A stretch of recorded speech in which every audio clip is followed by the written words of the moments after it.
ഇടതുപക്ഷ ജനാധിപത്യ മുന്നണിയിലുള്ള കേരള കോൺഗ്രസിൻ്റെ ബന്ധം കേരള കോൺഗ്രസിൻ്റെ ചെയർമാൻ ജോസ് കെ മാണി വ്യക്തത വരുത്തി സംസാരിച്ചു കഴിഞ്ഞിട്ടുണ്ട്. അവരുടെ പാർട്ടി കാര്യങ്ങൾ വേറെ ആരെങ്കിലല്ലോ തീരുമാനിക്കേണ്ടത്. കേരള കോൺഗ്രസ് എടുക്കുന്ന പാർട്ടി എടുക്കുന്ന നിലപാട് കേരള കോൺഗ്രസ്സാണ് തീരുമാനിക്കുന്നത്. ആ തീരുമാനം അവരെടുത്ത് പുറത്തു പറഞ്ഞിട്ടുണ്ട്.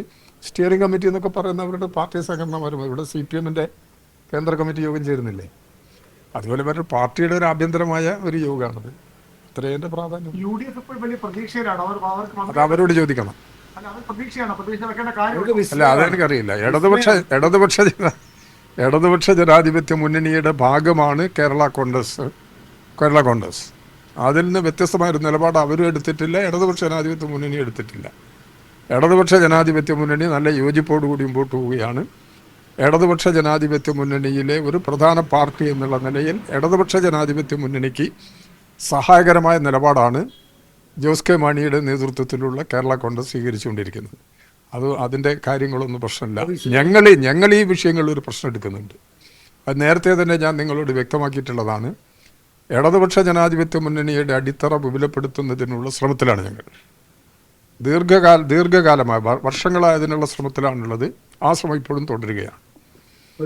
അതുകൊണ്ട് വിസ്മയം അവരുടെ കാര്യമാണ്. ഇടതുപക്ഷ ജനാധിപത്യ മുന്നണിക്ക് വിസ്മയമൊന്നുമില്ല.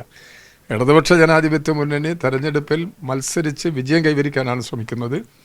അതിന് സഹായകരമായ എല്ലാ നിലപാടും ഞങ്ങൾ സ്വീകരിച്ചിട്ടുണ്ട്. തദ്ദേശ സ്വയംഭരണ സ്ഥാപനങ്ങളിലേക്ക് നടന്ന തെരഞ്ഞെടുപ്പിൽ ഇടതുപക്ഷ ജനാധിപത്യ മുന്നണിക്ക് പ്രതീക്ഷിച്ച വിജയം കൈവരിക്കാനായില്ല. അതെന്താണ് കാരണം എന്നുള്ളത് ജനങ്ങളുമായി സംവദിച്ചുകൊണ്ട് ജനങ്ങളെ പ്രതികരണം മനസ്സിലാക്കി നിലപാടെടുക്കാനാണ് ഞങ്ങൾ ശ്രമിക്കുന്നത്. ഞങ്ങൾ എന്തെങ്കിലും തിരുത്താനുണ്ടെങ്കിൽ ഞങ്ങളത് തിരുത്തി മുമ്പോട്ട് പോവുക എന്ന നിലപാടാണ് ഇടതുപക്ഷ ജനാധിപത്യ മുന്നണി പൊതുവെ സ്വീകരിക്കുന്നത്.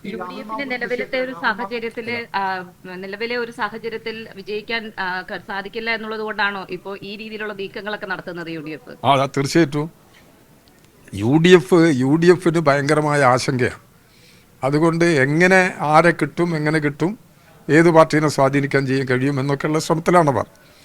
നേരത്തെയുള്ള ഐക്യ ജനാധിപത്യ മുന്നണിയുടെ അടിത്തറ ഭദ്രമാണെങ്കിൽ അതിനുള്ളൊരു നീക്കം അവർ നടത്തേണ്ട കാര്യമില്ലല്ലോ. ഞങ്ങളുടെ നിലപാടെന്ന് പറഞ്ഞാൽ ജനകീയ അടിത്തറ വിപുലപ്പെടുത്തുക എന്നുള്ളതാണ്. ആ വിപുലപ്പെടുത്തുന്നതിന് സഹായകരമായ നിലപാട് ഞങ്ങൾ എല്ലാ സന്ദർഭങ്ങളിലും സ്വീകരിച്ചിട്ടുണ്ട്. ആ സമീപനം ഞങ്ങൾ ഇപ്പോഴും തുടർന്നുകൊണ്ടിരിക്കുക.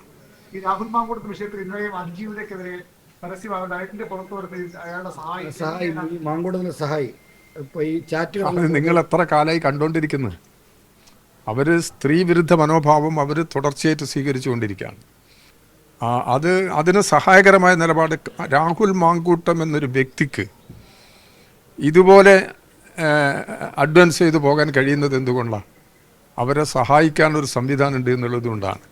അപ്പോൾ കോൺഗ്രസിൻ്റെ എല്ലാവിധ പരിരക്ഷ രാഹുൽ മാങ്കൂട്ടത്തിന് എല്ലായ്പ്പോഴും ലഭിച്ചു വരുന്നുണ്ട്. അതുകൊണ്ടാണ് ഒളിവിൽ താമസിക്കാൻ കഴിഞ്ഞത്. എല്ലാ നടപടികളും അത് തന്നെയാണ് അവരിപ്പോൾ തുടർന്നുകൊണ്ടിരിക്കുന്നത്. ഇത്രയും കാലമായിട്ട് ഇപ്പോൾ BM സുധീരൻ പറഞ്ഞിട്ടുണ്ട് MLA സ്ഥാനം രാജിവെക്കണമെന്ന്. എന്താ KPCC അധ്യക്ഷൻ പറയാത്തത്? കോൺഗ്രസിൻ്റെ അഖിലേന്ത്യാ നേതാക്കന്മാരും മറ്റ് നേതാക്കന്മാരുണ്ടല്ലോ, അവരാരും രാഹുൽ മാങ്കൂട്ടൻ രാജിവെക്കണമെന്നൊരാവശ്യം ഇതുവരെ ഉന്നയിക്കുന്നില്ലല്ലോ. രാജിവെക്കുകയോ വെക്കാതിരിക്കുകയോ ചെയ്യട്ടെ. പക്ഷേ കോൺഗ്രസിൻ്റെ പ്രതിനിധി വന്ന ഒരാൾ കോൺഗ്രസിൻ്റെ നിലപാടിൽ നിന്ന് വിരുദ്ധമായി സമീപനം എടുക്കുന്നു എന്നാണല്ലോ അദ്ദേഹത്തിൻ്റെ വരെ നടപടി എടുത്തുകൊണ്ട് ഉദ്ദേശിക്കുന്നത്. അദ്ദേഹം കോൺഗ്രസിൻ്റെ ഭാഗമായിട്ടാണ് MLA ആയത്. MLA പദവി രാജിവെക്കണമെന്ന് അവർ പറയുന്നില്ല.